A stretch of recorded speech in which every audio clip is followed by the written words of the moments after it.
Well, there you are again.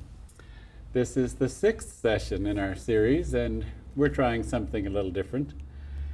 We felt like we got instruction to just take a short break after our last session and come right back and continue, because that last session seemed to go in about 30 seconds. When one of our crew went over with that card to hold up 10 seconds, I knew that their clock was wrong, that certainly we hadn't gone through an hour that quickly. But I'll hope that we're right, that we do have instruction to proceed, and so we're going to dive right in and pick up where we left off.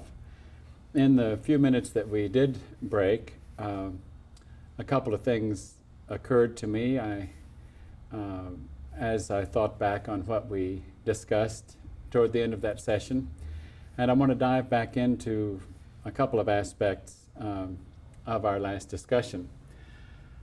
One is this, we talked about how the door has to be open only a brief time. And I didn't quite finish the point that if you really play it out in your imagination, that if there was an organization out there that was saying, move out of your world, leave everything, and they literally and physically did that, when you hear more the particulars of what overcoming are, you could see that if it ever caught on, it would have a significant effect on the structure of things and be a threat to somewhat the system that Satan or Lucifer has engaged for society at this point in an age. So it would be detrimental.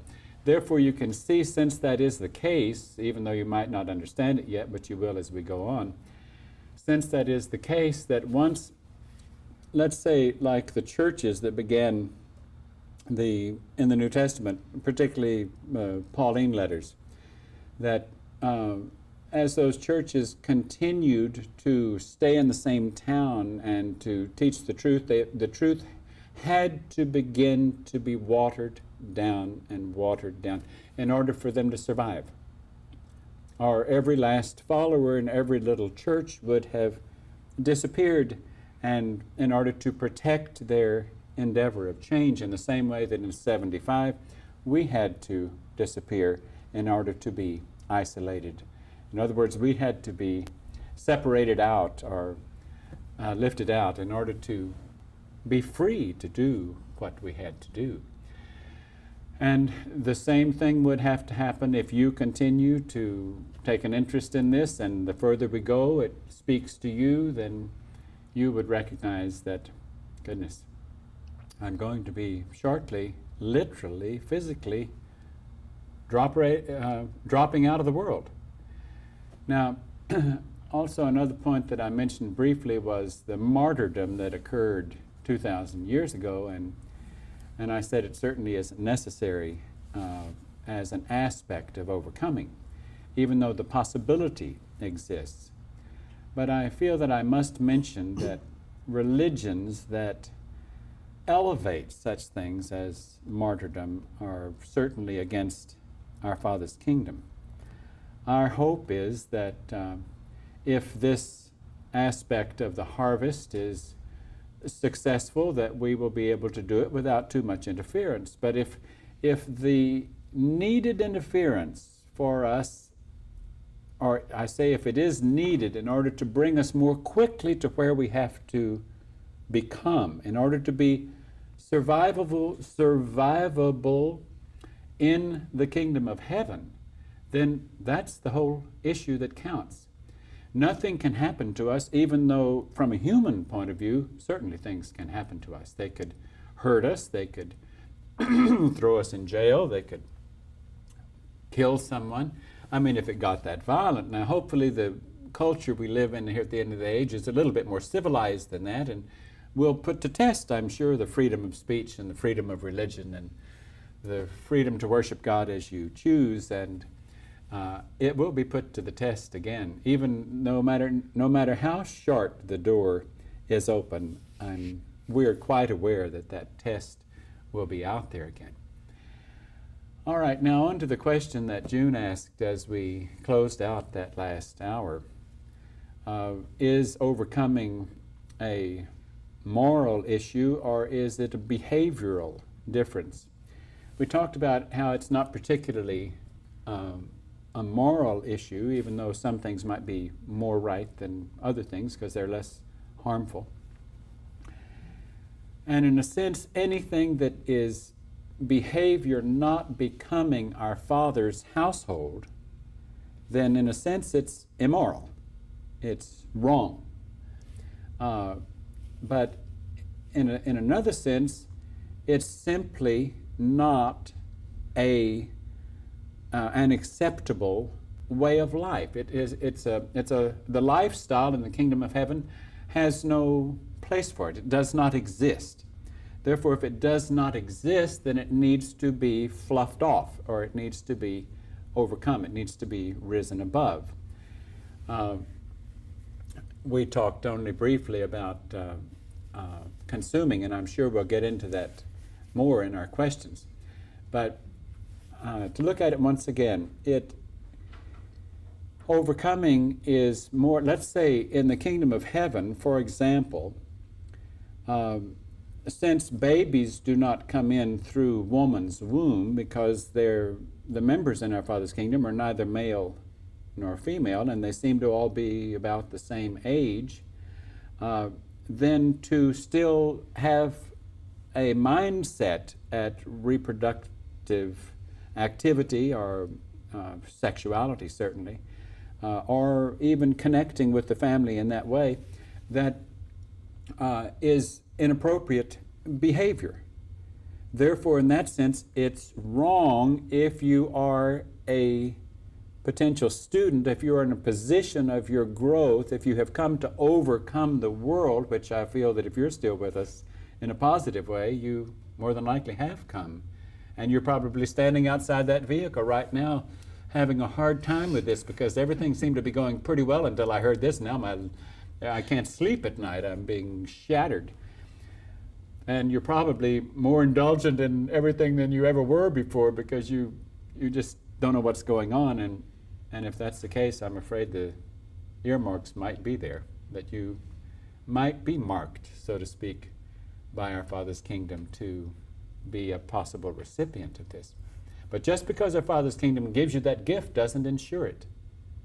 You still have to pursue it. You have to exert the labor. You have to survive it. You have to develop the muscle. You have to be the one who makes the choice to continue asking and to move forward step by step. And nearly every lesson in the lesson plan comes with a difficult hurdle to make, a moment of unpleasantness, at least a moment. Nearly every lesson, not all, but many do. Okay, who's next? Sawyer. Well, did you want, in discussing the particulars of overcoming, did you want to start with separateness?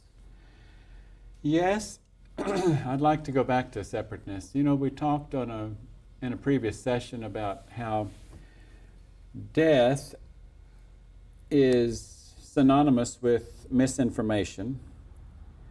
Truth is life. If you really went to the root meaning of the Hebrew word of death, it would be separation from God. The actual realistic definition of the term as it was intended when the language was created by our Father's kingdom and as members of our Father's kingdom related to those human beings who used the Hebrew language, it meant death meant separation. And separation is, of course, synonymous with overcoming the world. I separate from the world. What we're trying to overcome is separation from our Father's kingdom. We have been separate. Don't forget, what is it that's coming to life here? It's the soul. Where did the soul come from? Planet Earth? No. The soul was created by our Heavenly Father, created by the kingdom of God.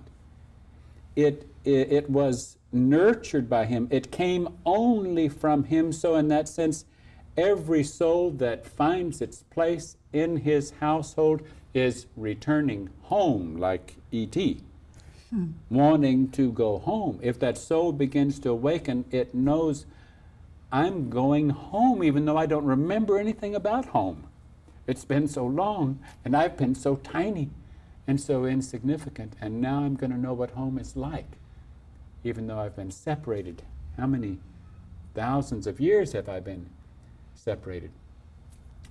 So, and more than likely, those of you who would choose to separate at this time and let us assist you in your birth, and you're going through this canal, the pangs that you would experience would, and put you on the other side, would be unequal to anything that you have ever experienced before. And you can realistically know that this sounds like we're trying to set you up to feel good about yourself, but it's not really the case. You came from the kingdom of heaven to do this. You have been saved, you've been set aside in our Father's kingdom.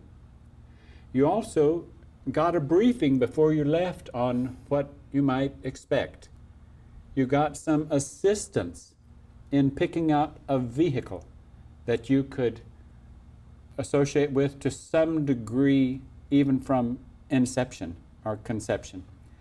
And then now that vehicle you have to take over, dominate it. The soul has to come to life. The flesh has to become, in a sense, dead, no voice, just a living mechanism that will permit you to do what you want to do within the bounds of a lesson ground.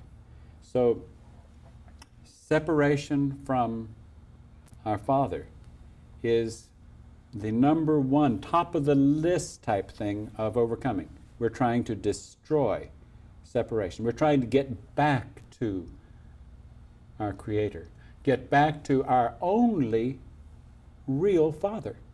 Now, even though our Father's kingdom in this particular age that we're in did associate with, like we've talked about before, the Jews and those who followed Jesus. But think way back in the early parts of the age when our Father's kingdom even hovered over the camp and a spacecraft or a cloud and related to them and gave instructions to Moses and to the priests, and they saw this fire there and they saw this cloud at certain times of day, and it was a cloud at other times, and it would move and it would follow them where they would go, and they'd have a place where they could go and sit and concentrate on the lessons that they were receiving. So in a sense, our Father's kingdom actually had a member from that kingdom in a vehicle from that kingdom, nurturing them, taking them through certain lessons. But believe it or not, the human beings that they were associating with very quickly lost sight of the value of that and the importance of that, and wanted their own way. I want this to eat. And he'd say, well, you shouldn't be eating. Well, I'm tired of eating this. I want to eat that. And I need to do this. And so pretty soon the member says, well, I can't tell you what to do. You have to make choices. You're no good to our Father's kingdom if I force you to do something. I can lay before you what would be best for you, but then you have to make the choice. And if you insist on compromising it, then I'll help you even pick your compromise in the least harmful way to you. And so that whole business from Egypt and then into the Promised Land and all was just making one compromise after another for the sake of the ones who continued to turn away from the will of the member of our Father's kingdom that was seeing them through that process. Let's go on to our next aspect. June? Well, I think you kind of touched on this, but what about independence, doing what you want to do when you want to do it? Well, I don't feel that I've really touched on it because, boy, is that a booger. If there ever is an influence that's certainly up in the high, hard to overcome area, that's certainly one that's difficult for many individuals. And Lucifer certainly knows how to get a grasp in that one, because that's one of his strong points. That's when he likes to keep you thinking or happy and is doing what you want to do when you want to do it. Once you start in the overcoming process, you don't have that freedom. You have the freedom to walk out the door anytime you want to.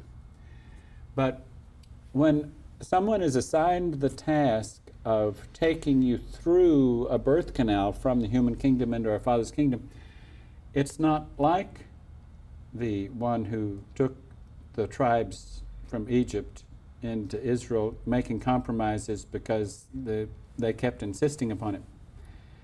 It's a different timetable. And the member from our Father's kingdom that is a representative associating with you in that transition isn't willing to compromise that much, or does not get instruction to compromise that much. They'll compromise a little and then they tighten the belt again. Because the object is we have a short time to get a long distance. And in order to take advantage of the short time, then it does require very accelerated forward motion. And that accelerated forward motion does not leave the door open. I can remember that in that Wyoming campground that I referred to, after those 9 months of running around holding meetings, then all of a sudden T and I had to start saying, now, we can't get anywhere. We can't have our little meetings. We can't have our sessions if we're just so disorganized that this bunch is running off to the laundromat at this hour, and that bunch is running off to the grocery store at that hour, and this one is doing that. And so we had to forsake of getting somewhere and having some instruction and making a laboratory classroom out of it, and changing our vernacular and changing our habits and changing our ways. We had to have a structure.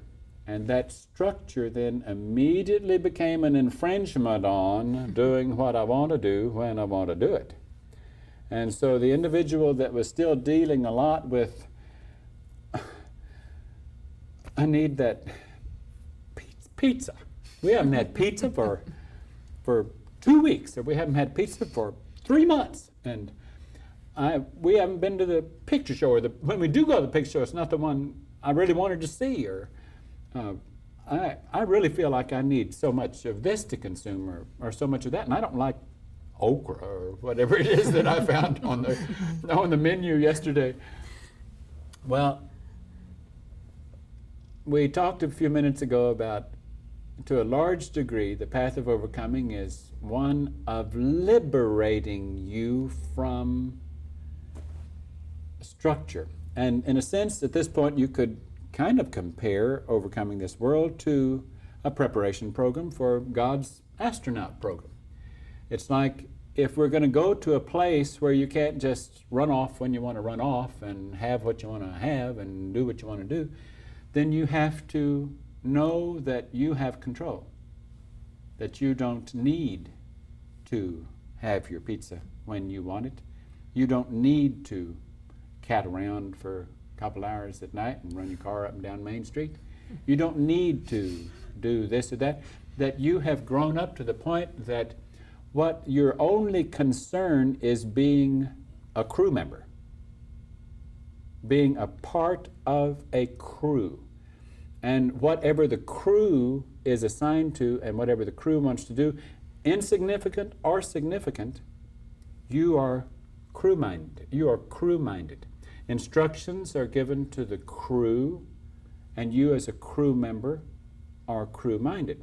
So one of the major difficulties that happens is this difficulty of getting rid of what I want to do when I want to do it. Don't forget, it isn't really what you want to do when you want to do it. This brings up an interesting point. In a sense, even though we're the little guy who has the control of the option button, and because of our free will as to what we listen to and what we don't listen to, in a sense we're mediums. We're all mediums. I don't like mediums in the sense of the spiritualist church or the New Age mediums, but I'm not condemning them. They're at levels of pursuit of trying to improve their knowledge. But in a sense, we are mediums. But what's funny is that when we're in the world, since there are so many discarnates out there, so many individuals outside of bodies, that they use our body to do what they want to do. Now, a lot of times you've seen illustrations of that, and a person that psychologists or psychiatrists will write a book about or show a television show about, of multiple personalities, and even to the degree that if this vehicle permits it, and if the soul that is supposed to be more strongly identifying with that vehicle permits it, those individuals who are in the discarnate condition will even come in and identify their name. And they'll be, wow, all these multiple personalities. When Jesus said, when your eye is single, you're full of light.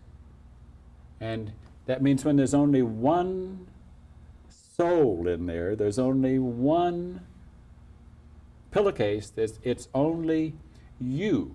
So it wasn't really you who liked to run and do when you wanted to do it. It was you permitting others to use you to run when they wanted you to run and indulge in what they wanted to indulge, because they could only get feeling and satisfaction from participating in your vehicle, and in a sense cohabitating in your vehicle with you in order to get their desire taken care of. So in that sense, we're mediums. Our desire is to become vessels, another word, same thing, for the mind of our Father's kingdom, but certainly not in the sense of that humans interpret mediumship. Because even though we would like to be able to kind of get in some unconscious or trance state and say to our older member, just use us, I'll disappear, you use it. It says, no, that's ridiculous. We're not that stupid. Come on now. If you ask me, I'll feed you information if you're asking the right thing, and if it's information that I have instruction to feed to you, then I'll give it to you. And in that sense, we are expected to grow up a little bit and understand how that mechanism of information works. What's our next question? Well, in overcoming independence, what about like needing recognition or attention?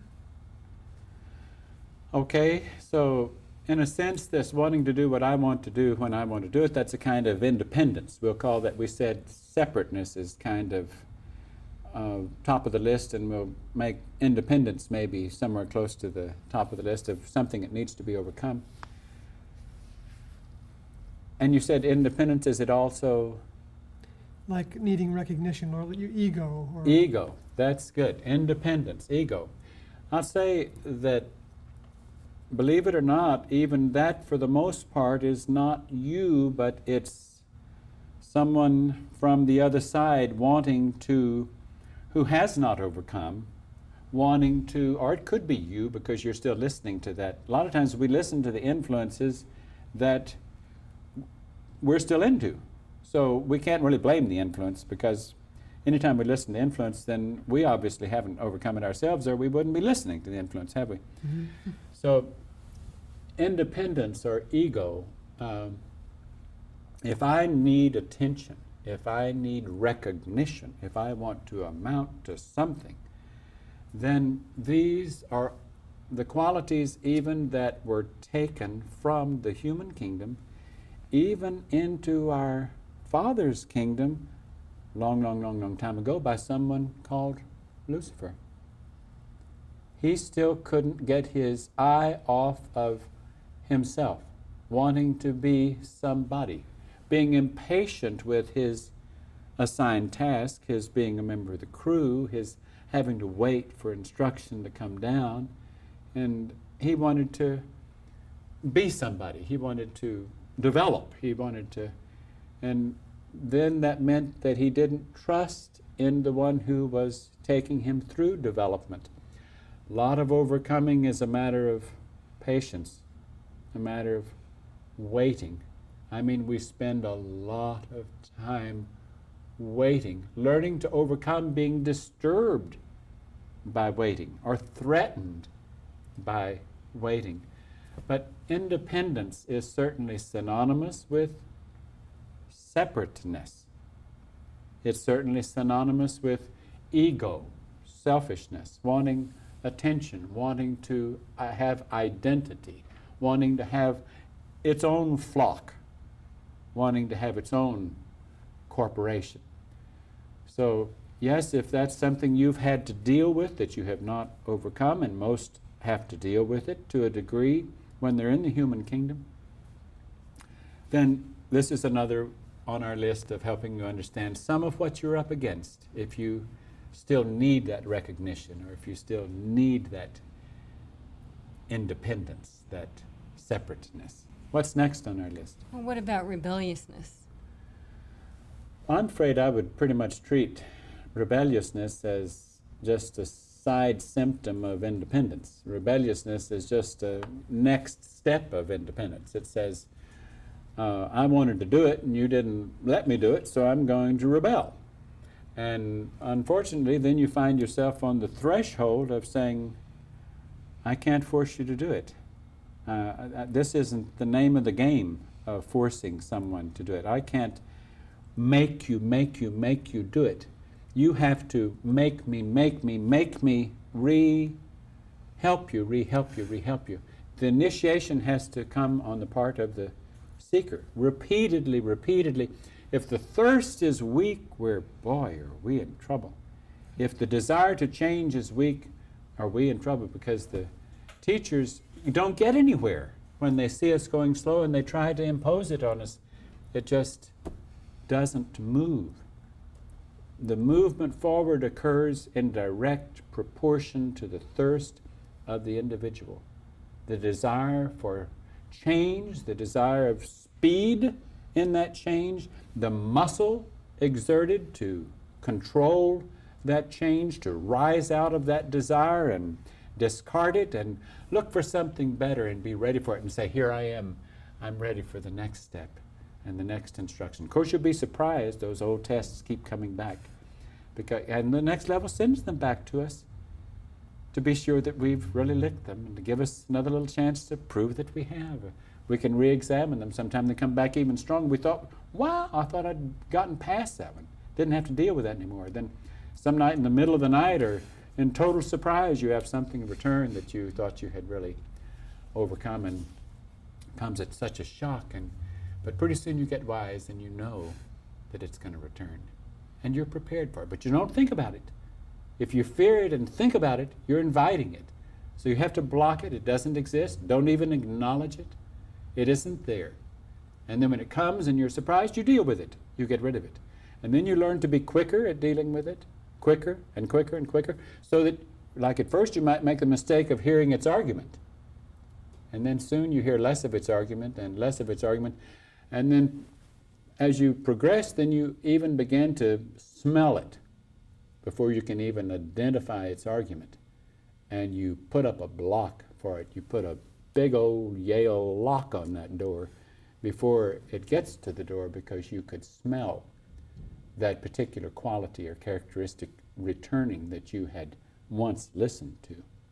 What's next on our list? Well, Sawyer? it occurred to me when you were talking about independence that our viewers might not, will they be left void feeling if they get rid of their independent thinking? No, I'm glad you brought that up. Yes, that's good. The more you overcome, the more when you run around in the human world, all of these discarnates that are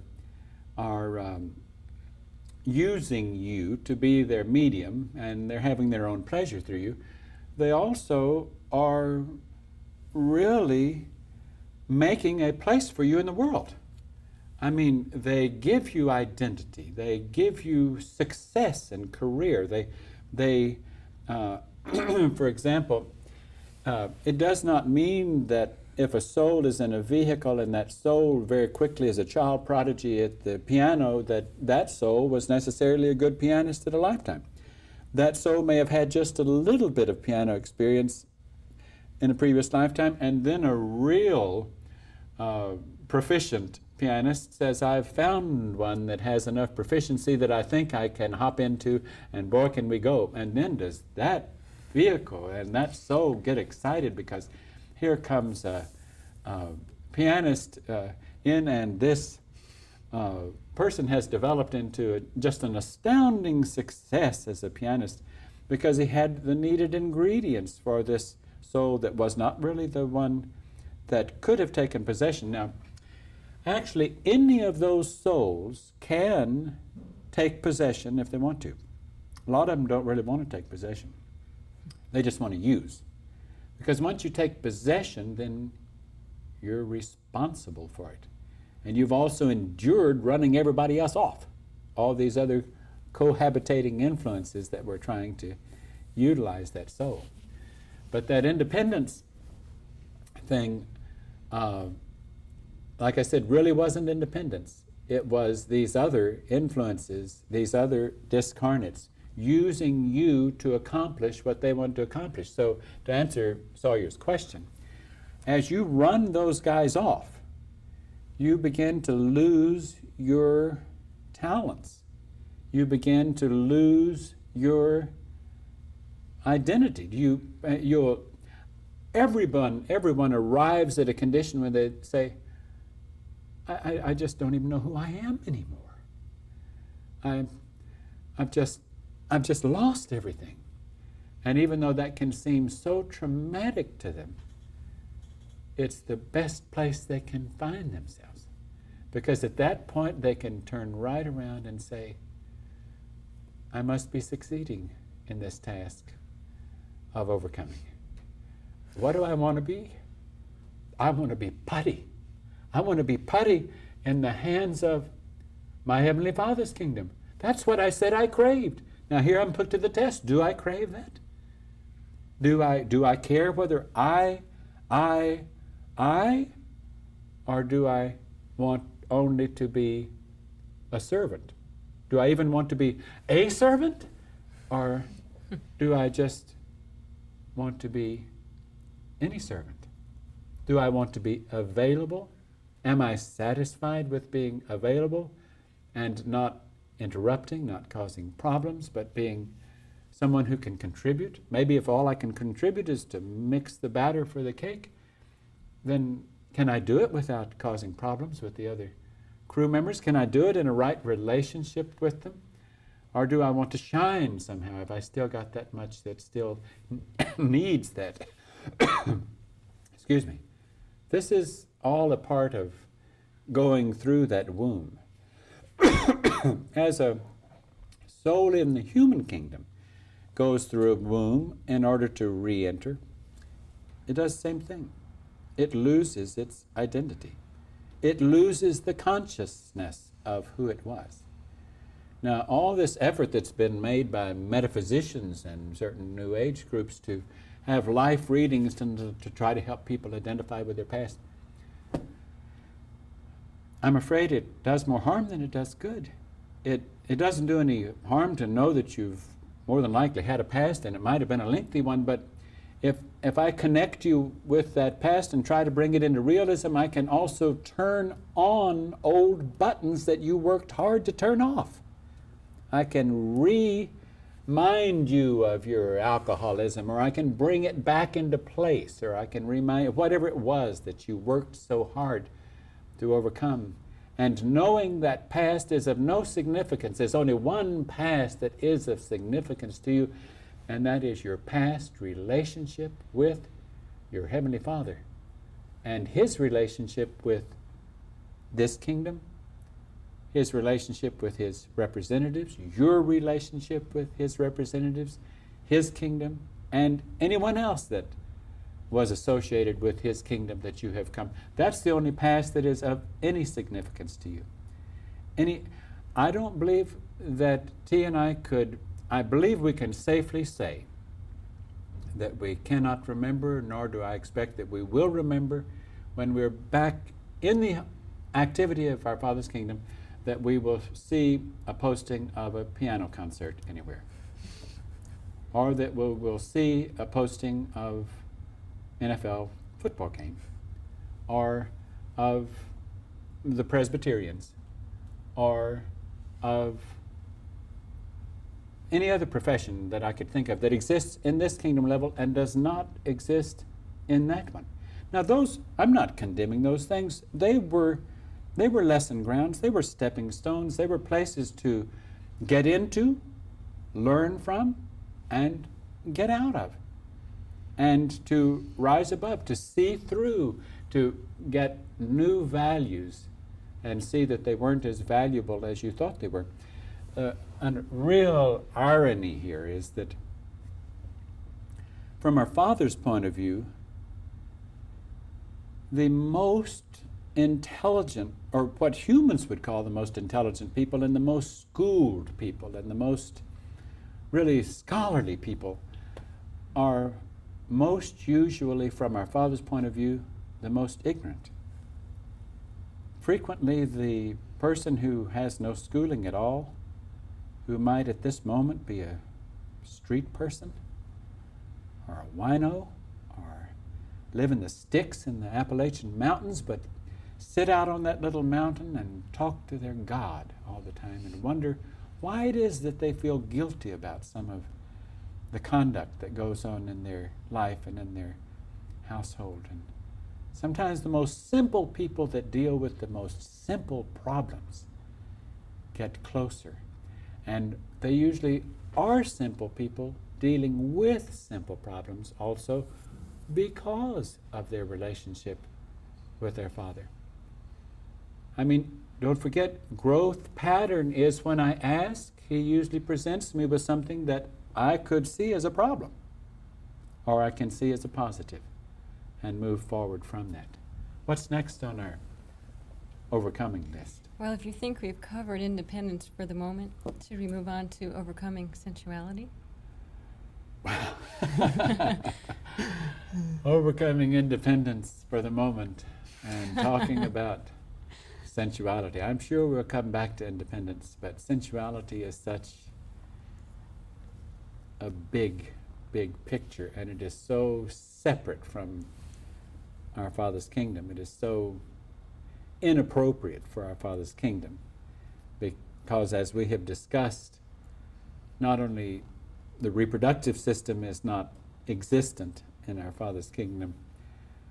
Of course, sensuality has many aspects. If you consider it, all of the senses, the emotions, the moods, the needing of affection, the needing of attention, all of those are aspects of sensuality. The indulgence in stimulants, in needing your coffee or needing your alcohol or needing your booze or whatever it is that you like to hide in. But let's narrow sensuality down for a few minutes to sexuality, because it's certainly as major an issue for humans, if not the area that Satan works the hardest to keep you addicted to. I don't know of a human that isn't addicted to sensuality and sexuality. Of course, if they weren't, they wouldn't be a human, so I'm pretty safe in saying that. But now, I must in all fairness say that I'll question what I just said, because there might be certainly some monks and nuns and hermits and ones who, even in all kinds of different religions, who keep that intact. I have to talk about something here for a moment that's, I feel, is abominable to the kingdom of heaven. You know,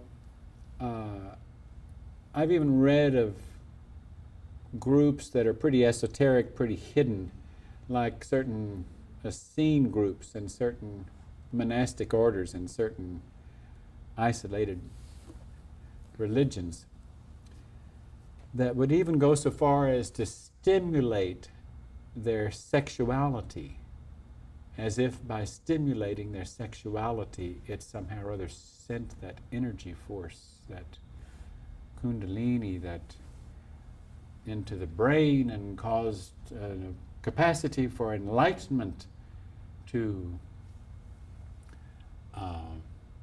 offer itself in development. That's a counterfeit of the truth.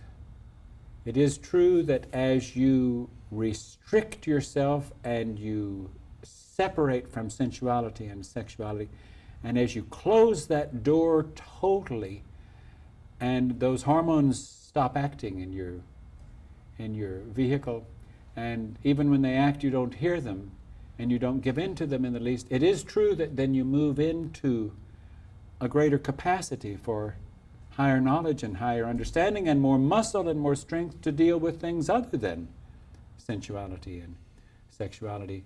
But the counterfeit of that is to, in some sort of ridiculous way, stimulate sensuality or sexuality for some kind of spiritual trip that is hideous to our Father's kingdom. That's a perversion of the way control was designed to come. I hate to, but I must address that directly. That is not the truth. Even though certainly T and I investigated it seriously. We studied it as we studied everything else during the period of our awakening. But it was made so clear to us that it was not of our Father's kingdom. Now, sensuality, well, I think the next place to begin on this is probably to discuss love. Because Satan has humans confuse love with sexuality. And love in our Father's house has no relationship with sexuality. One illustration that was given to us once to think about was, if you're from my Father's house, you cannot imagine yourself in a position of being in the act of sexuality in full broad daylight, and while in the act look up at your Heavenly Father and say, I know that I am only expressing your love. Now, when you become a candidate for our Father's kingdom, in a sense, our Father then begins to put your eyes focused on His kingdom and says, I'm a jealous God. It's now time for you. For a period of time, you might have thought you loved me more than you loved those other things, but if you're going to get into my house, you have to love only me. You can't love anything else out there. You love only me. I don't have sex, He says. I'm not a sexual creature. I don't even have the plumbing for it. We don't do that kind of thing. Therefore, it's obviously not an expression of love as far as I'm concerned. The physical aspect, for a while in our classroom, after T first left her vehicle, and I was still trying to get out of the shock of it and help the students through the shock of it, for a period of time, if I was gone from them for a period of time and I returned, I would hug them and to try to show my affection for them. And after a while, it began to feel, this is inappropriate. We need to get past this. This is less than right. It may not have done any harm for a period of time, but it's inappropriate. The Band-Aid might have worked, but we don't need the Band-Aid any longer. And that doesn't mean that we don't love each other. We do love each other if our Father desires for us to love each other, and to the degree that is right from His eyes for us to love each other. But we don't love each other certainly in any physical nature where we need to touch, or we need to hold hands, or we need to hug, or we need to kiss. We don't need those things. And it's safer to avoid them during this certainly more advanced position of overcoming, because we might innocently re-trigger something if they were permitted to engage in touching or hugging or even kissing on the cheek, that it would re-engage something they'd worked very hard to overcome. So we certainly don't want to re-engage an old addiction. And withdrawing from the drug of sexuality and sensuality is as difficult a withdrawal, if not more difficult, than any other withdrawal. it's tough. And Satan keeps sending it back again and again and again to test you, because those hormones keep being stimulated even by things that you might consume, or by a commercial that you might see on television. This day and time, it's toothpaste to trousers. Everything is done based upon the sexual appeal of something. There's hardly a commercial that you can see that isn't based on sexual appeal. So sensuality has so many aspects to it. But remember, since it is not a behavior that even exists in our Father's kingdom, then therefore to someone who's trying to get from here to there, it's something we have to go through the withdrawal of, we have to overcome, we have to rise above, we have to have in control, and we get help having it in control. We don't need to fall off the wagon. We learn not even to listen to it. We learn to quickly turn our head. If a magazine would catch our eye in a supermarket and it had pictures on it that would have triggered the vehicle in a previous time, then we quickly don't see it. If a television show or a movie, if there's a moment of, it's almost as if a movie doesn't even hit the sale. It can hardly hit the marketplace if it doesn't have certain amount of scenes in it of sensuality or sexuality. And if you've really advanced in the process of overcoming, you're very sensitive to those vibrations, and you're very uncomfortable with those vibrations. And you have to quickly you don't need to stand up and wave a flag or, shout at the audience and say, "Oh, turn that film off." But you certainly need to control and not view, have control of your eyes, not let it see it, not let it even see it internally. When Jesus said, if someone looks upon someone lustfully, they've committed the act. There's no difference. So if we do that act even in our head, we certainly haven't overcome the act. We might have taken one step. We're not doing the act physically, but that's just one step. When we don't even permit those thoughts, those images to come into our head. So it's a big item. It's a major item. It has many, many facets and many lessons. Now, I've mentioned things like movies and magazines and the fact that we don't just go where we want to, when we want to go. And you could think that we live a pretty sterile existence, and it's only as sterile as we like it. But and I don't mean for you to misunderstand that, but we view a lot of television. We go to movies. We have a lot of variety in the things that we consume. We have a lot of times to sit and have lessons and meetings, even when we're broken into separate groups in different places. We have all kinds of things given to us that serve as the vehicle for our lessons. Now, it's true that if we had to deal with a lot of restlessness, then we have to get control of that. We have books to read. We have not only Bibles, but we have all kinds of books to read, and just about everything that you can think of, but certainly not things that would trigger or turn on old things that we're working so hard to overcome.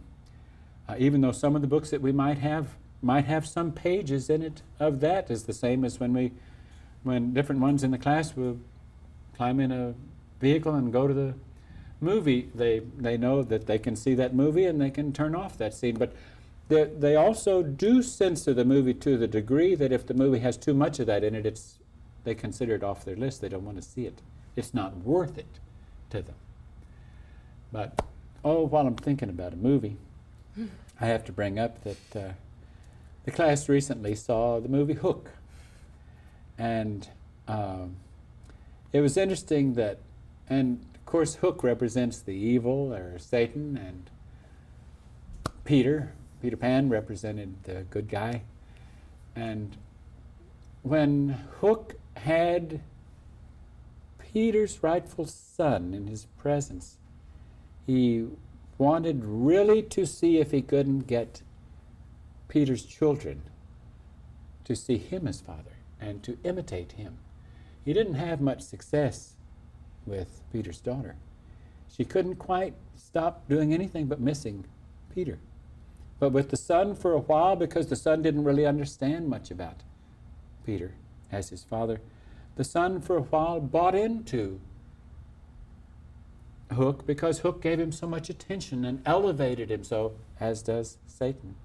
Gives you a lot of attention. He elevates you so, and he even lets you imitate him. He can give you all kinds of success and authority and power and things of this world. But as soon as Peter came back in the picture and Peter's son really began to see Peter for what he was, the son knew that he apologized to his father, and he said, I'm yours, I'm not, this is not my father. And he quickly realized how much he had gone astray, because he really, and of course Peter felt guilty, because Peter felt like he hadn't really let his son know him, that what his son knew of him wasn't enough to win him. So Peter certainly understood how his son could go for Hook. Well, I'm sorry, I had to bring that illustration up, but it was a good one. And the movie had a lot of good parallel lessons in it as far as the conflict between good and evil are concerned. What's next on our little list? I think there were some particulars about sensuality that we were... Well, yes. Would you want to say something about costume and jewelry? And Wow, you hit right below the belt, or right on the belt. Okay, this gets into an area that we could certainly switch into a gear where you could say, oh, those that are with this representative or with this group or with this cult, they seem to have an identity. We have a kind of identity that is trying to not have another kind of identity. Since we're moving into a world that is genderless, then we try to not be gender. June is not trying to look like a male. Sawyer's not trying to look like a female. They're trying to be neither. They're trying to be both in the purest sense, but not in the human sense. So what do? It's certainly an aspect of female consciousness, or to sustain female consciousness would be to use a certain amount of makeup, tend to the hair, go to the beauty parlor, spend time on the rollers, earrings, jewelry, tight waist, short skirt. I mean, if we try to think of and the male in the same way, tight blue jeans, tight belt, tight shirt, Mr. Macho, cowboy boots and whatever it is. In the same way, both are trying to have no masculine characteristics, no feminine characteristics, but in a sense, still sensitive and soft, but neither male, genderless. So it is true that they cut their hair in the way that's the easiest to care for. They also cut their hair so they don't have to go to the human beauty parlor. They can have their own barbershop, right, and wherever they are existing. And so the class members, they cut each other's hair, and some are assigned the task of barbering because they do less butchering process than the others. So even though whenever I'm with them, I question, who did that? Who did so-and-so's hair? It's not tapered very well. And but they do have a haircut that tries to be pretty much neither male nor female, and one that they can handle, and it's easy to care for, and they can wash their hair every day, and it's clean, and it's off their neck, and they don't have to give it any attention. It doesn't attract any attention out there. And as far as the clothing they wear pretty much unisex, or things that certainly aren't tight-fitting, and they wear a loose shirt, and sometimes the shirt is bought in the store in a department that sells it, both for male and female, and sometimes you'll find the same shirt whether you're going to Marshall's or Ross's or some of the discount stores where you might find the same shirt in the the women's department that you'd find in the men's department. The only thing that's changed is the sizes on them. But they want loose-fitting things that do not accentuate the waist or the hips or any shape of the vehicle. They don't need to color themselves. They don't need to have lipstick or rouge, or though they try to stay clean and neat and well taken care of, and try not to vibrate attracting anyone, but they also don't want to vibrate repelling anyone. They just want to be neutral. They want to be just objective. They try to control that vibration. And so certainly it affects the item of jewelry, makeup, haircuts, clothing.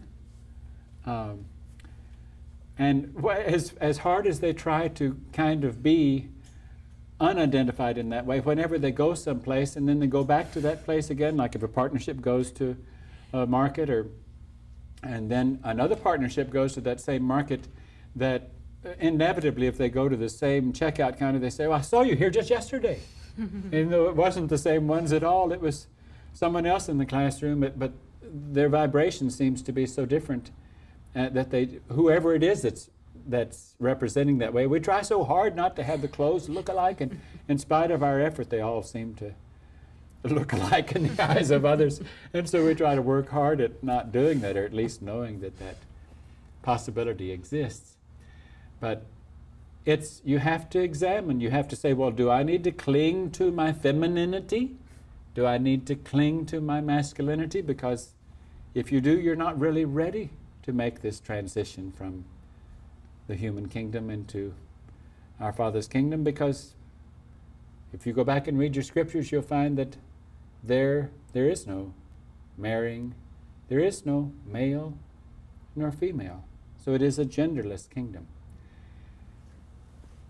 I'm glad we had a chance to get started a little bit in some of these other aspects of overcoming.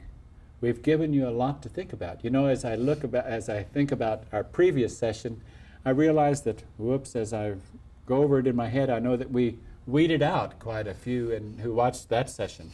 And some who watched this session will probably weeded out quite a few more. And you keep wondering, where is it going to end?